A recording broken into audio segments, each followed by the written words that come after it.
Serena and I have always jokingly said we grow grain for fun and occasional profit. Meet Dave Hedlin. He and his spouse Serena farm in Washington's Skagit Valley. They grow a lot of things. Cabbage seed, beet seed, and spinach seed. We have a fresh market garden growing just about everything from artichokes to zucchini. And wheat. It's very important to grow that grain rotation, both to put the straw back into the soil and also to break the disease cycles on some of the other crops we grow. Essentially, Dave and Serena grow wheat out of necessity.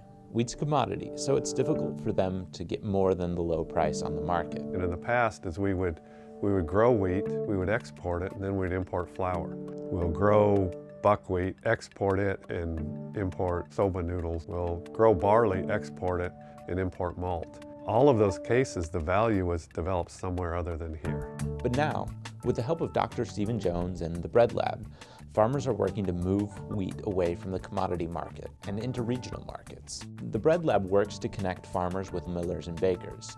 To that point, a local system is starting to develop. For example, a farmer like Dave can grow a specific strain of wheat, mill it at a regional mill, and then have it shipped by distributors to bakeries like Grand Central in Seattle. And of course, the Bread Lab works to develop new variations in diversity. And those words are very important for us in moving forward in terms of climate change and things like that, is that we keep diversity in our fields. And that's not common. If we go back to the idea of commodities, diversity is not appreciated or celebrated. We can grow wheat that stays in that region. It's more valuable for the region and for the farmer as well.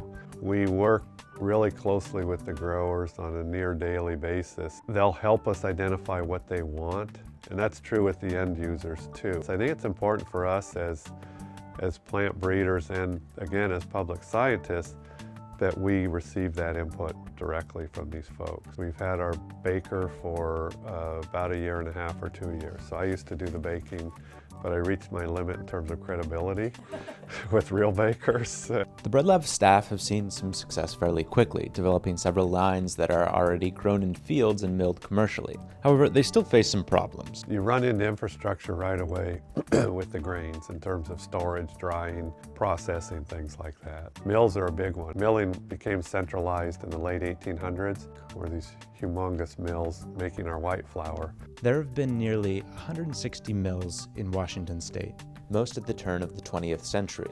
Now there are just a handful, and not many can handle the demand of bakers like Mel Darbyshire of Grand Central Bakery. This lack of mills increases costs and makes distribution more difficult, but farmers and the Bread Lab are making it work.